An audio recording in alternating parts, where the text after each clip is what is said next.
আমি যখন তোমার জাস্ট ফ্রেন্ড আর ওই ফ্রেন্ডস অফ বেনিফিটের প্রস্তাব দিছি, তুমি তখন আমার গালে কইসে একটা চটকানা মারছো।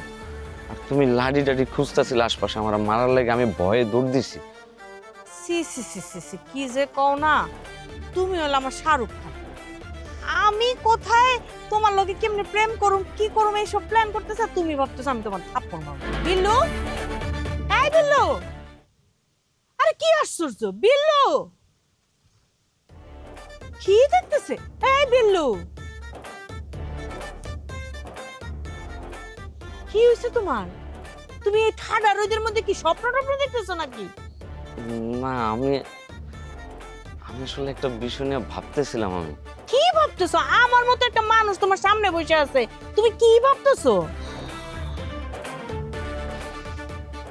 সত্যি করে বলো তো কি ভাবতেছো? আমি দেখতেছিলাম যে আমি যখন তোমার জাস্ট ফ্রেন্ড আর ওই ফ্রেন্ডস অফ বেনিফিটের প্রস্তাব দিছি, তুমি তখন আমার গালে কইসে একটা চটকানা মারছো। আর তুমি লাডি টাডি খুঁজতেছিলে আশপাশে, আমার মারার লাগে আমি ভয়ে দৌড় দিছি। সি সি সি সি সি কি যে কও না, তুমি হলো আমার শাহরুখ খান। আমি কোথায় তোমার লগে কেমনে প্রেম করুম কি করুম এইসব প্ল্যান করতেছে, তুমি ভাবতেছো আমি তোমার থাপ্পড় মারবো।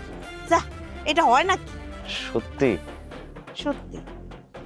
মালতী, মধু মালতী, তাহলে আমি তোমার যেটা বললাম যে সিদ্দিকের সাথে তোমার সম্পর্ক থাকুক, কোনো সমস্যা নেই, কিন্তু আমরা যেমনি করে আমাদের ফ্রেন্ডশিপটারে একটু ক্লোজ করতে চাইতেছি, তুমি কি ওটাতে রাজি? রাজি না হয়ে আর উপায় আছে? আমি তো কইছি তুমি আমার শাহরুখ খান। আর তুমি আমার কাজল। আচ্ছা, আমার না একটু টেনশন হইতেছে।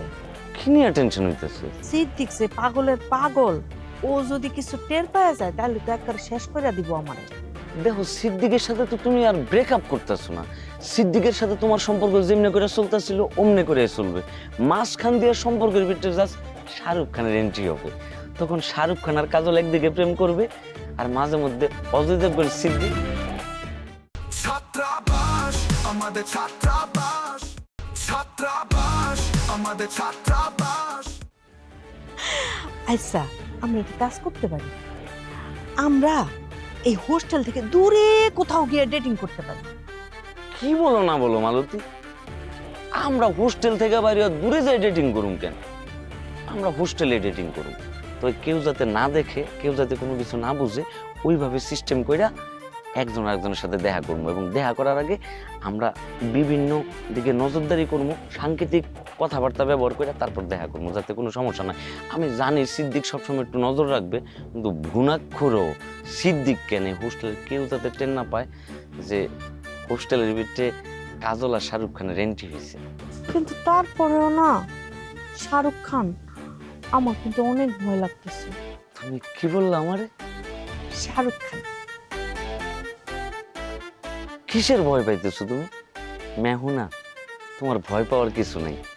সিদ্দিক, মানু, যারাই আমাদের প্রেমের ভিতরে চলে আসবে, তাদেরকে মনে করো যে কি আমি নায়কের মতো মারব। তুমি এটা নিয়ে একদমই চিন্তা করো না। সত্যি? হালার কয়া তো দিলাম এগুলা নিয়ে না ভাবতে, কিন্তু সিদ্দিকের কথা তো কোনোভাবে আমি মাথা থেকে বাইর করতে পারতাছি না। সিদ্দিক কিন্তু অনেক চালু। হয় যদি কোনোভাবে জানছে যে তার গার্লফ্রেন্ড মালতীর আমি ফ্রেন্ডস উইথ বেনিফিট বানায়া কিন্তু মান্নুর কাছে যে এমন প্যাচ লাগাইবো যে হোস্টেলে আমি কোনো কুল কিনারেই খুঁজে পাবো না। না, এই সিদ্দিক থেকে আমার সাবধানে থাকতে হইব। আচ্ছা, আমার না এখন আলমগো বাড়িতে কাম, আমার যাইতে হইব। আচ্ছা, তুমি চলে যাবা? আচ্ছা শোনো, তুমি যাও, কোনো সমস্যা নেই, কিন্তু তুমি না আমাদের এই বিষয়টা নিয়ে একটু সিরিয়াসলি ভাইবো। আমরা কিন্তু এখন একটা সম্পর্কের ভিতর ঢুকে গেছি।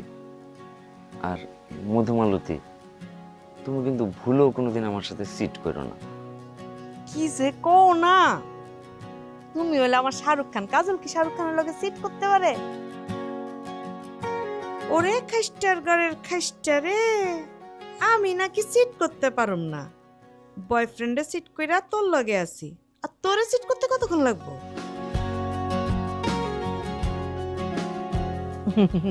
ঠিক আছে, আমি তাহলে যাই। আচ্ছা যাও, আর তোমার যদি কোনো কিছু দরকার হয় আমার ফোন দিয়ে জানাবো।